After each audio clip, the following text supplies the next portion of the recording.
কক্সবাজারে কয়েকদিনের জন্য ঘুরতে যাচ্ছেন, কিন্তু কোন রেস্টুরেন্ট বা রেস্তোরাঁ খাবার দাবার ভালো হবে বা কোথায় লাঞ্চ করলে ভালো হবে ডিসিশন নিতে পারছেন নাই তো আজকের এই ভিডিওটা দেখলে কিন্তু সেটা সমাধানও হয়ে যাবে। কারণ আজকের এই ভিডিওতে থাকবে কক্সবাজারের সেরা 3টা রেস্টুরেন্ট বা রেস্তোরাঁ যেখানে গিয়ে আপনারা চাইলে আপনাদের মনের মতো করে লাঞ্চ বা ডিনার করতে পারেন। 3টা রেস্টুরেন্টই কিন্তু এক নামে পরিচিত আর চেনা জানা এমন কোনো মানুষ নেই যারা কক্সবাজারে এসে 3টা রেস্তোরাঁ থেকে খাওয়া দাওয়া করে যাননি। তো তার মধ্যে একটা হচ্ছে রূপসী বাংলা রেস্টুরেন্ট। এই রেস্টুরেন্টে সব সময় মোটামুটি ভিড় লেগেই থাকে, কারণ এখানকার খাবার দাবার খুবই ভালো। আপনার চাইলে সাদা ভাতের সাথে বিভিন্ন রকমের ভর্তা, ডাল, বিভিন্ন রকমের মাছ এগুলো অর্ডার করতে পারেন। আবার চাইলে চাইনিজ আইটেমের মধ্যে mutton biryani, beef biryani, chicken biryani order করতে পারেন। তো আমরা খাবার দাবার অর্ডার করে ফেললাম আর ফাইনালি 15 মিনিটের মধ্যে চলে আসলো। এখানে কিন্তু আনলিমিটেড বড়ি আচার পাবেন, মানে যতবার খুঁজবেন ওরা ততবার ফ্রি আনলিমিটেড বড়ি আচার দিবে। আর এখানে এই যে চিকেন বিরিয়ানি, একটা চিকেন বিরিয়ানি অর্ডার করলাম আর আরেকটা অর্ডার করলাম মাটন বিরিয়ানি। সাথে দিয়েছে ওরা এক্সট্রা সালাদ, বড়ই আচার আর সাথে ডাল।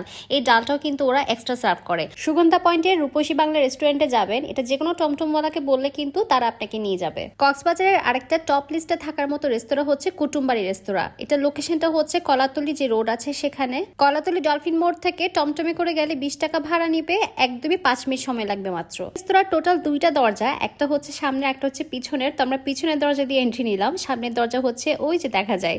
তো একদম লম্বা লম্বি করে রেস্টুরেন্টে যতবারই আসেন না কেন, যে সময় আসেন না কেন, হুরুস্তুল মানুষের ভিড় পাবেন। এখানে এত বেশি ক্রাউড থাকে।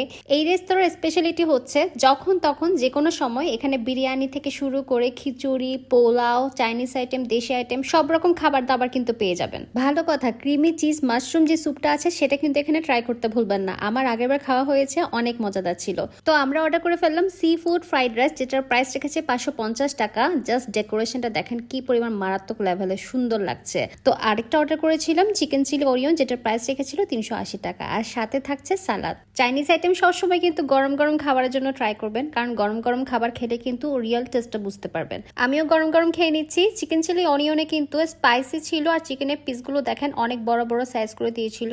চিকেনটা অনেক সফট ছিল আর স্পাইসি জুসি থাকার কারণে কিন্তু চিকেন চিলি অনিয়নটা ফ্রাইড রাইসের সাথে খুবই যাচ্ছিল। যেহেতু সি ফুড ফ্রাইড রাইস তাই ভেজিটেবলস এর সাথে কিন্তু এই স্কুইড ফিশটাও দিয়েছিল, সাথে প্রন ছিল আর সাথে ছিল কাঁকড়া। কাঁকড়াটা কি বলবো, এত বেশি মজাদার লাগছিল। ওভারঅল কুটুমবাড়ি খাবার খেয়ে আপনি একদমই নিরাশ হবেন না, সেটা গ্যারান্টি দিতে পারি। কারণ কক্সবাজারের কুটুমবাড়ির খাবার দাবার আমার বিগত প্রায় 3 বছর ধরে খাওয়া হয়ে আসছে। যেহেতু আমরা কক্সবাজারেই বাসা, তো ওইখান থেকে ম্যাক্সিমাম সময় পার্সেল টার্সেল দেখা যায় বাসায় নিয়ে আসি। আর আমি এখন পর্যন্ত একটু নিরাশ হইনি। এই যে দেখেন, এটা হচ্ছে মাটন বিরিয়ানি, এটাও কিন্তু খেতে অনেক বেশি আমি। সাথে আমি চিকেন বিরিয়ানিও খেয়েছি। ওদের মোটামুটি সব কিছু আমার খাওয়া হয়েছে। সাথে কাস্টার্ড যেটা আছে, কাস্টার্ডটা স্পেশালি অনেক বেশি মজাদার হয়ে থাকে। কিছু ছোট ছোট কাপে ওরা সেল করে, চাইলে পার্সেলও নিতে পারেন অথবা সেখান থেকেও কিন্তু খেতে পারেন। আর যাদের অলরেডি কক্সবাজারে কুটুমবাড়ি খাওয়া দাওয়া করা হয়েছে তাদের কাছে কেমন লেগেছে সেটা কিন্তু কমেন্ট করে জানাবেন। আরেকটি রেস্তোরাঁ খাবার দাবার খেতে পারেন, সেটা হচ্ছে কলাতলি রেস্তোরাঁ। এটার লোকেশনটা হচ্ছে কলাতলি যে ডলফিন মোড়টা আছে তার ঠিক হাতের বাম দিকে, মানে যেদিক দিয়ে বাস ছাড়ে ঠিক সেদিক থেকেই কিন্তু আপনারা এই রেস্তোরাঁটা পেয়ে যাবেন। সকাল সকাল গরম গরম নান, পরোটা, চা, ডাল সাথে ডিম ভাজি এখানে এসে খেতে পারেন। অথবা আপনার লাঞ্চ বা ডিনারের জন্য এখান থেকে চিকেন বিরিয়ানি নিতে পারেন 180 টাকা করে, আর বিফ বিরিয়ানি নিতে পারেন 220 টাকা করে। এই ছিল আমার আজকের মতো ফুড ব্লগ। নেক্সট টাইম যারা কক্সবাজার আসবেন তারা যাতে করে ভিডিওটা দেখে রেস্তোরাঁগুলোতে যেতে পারেন, সেজন্য এই ভিডিওটা নিজের টাইমলাইনে শেয়ার করে রাখুন।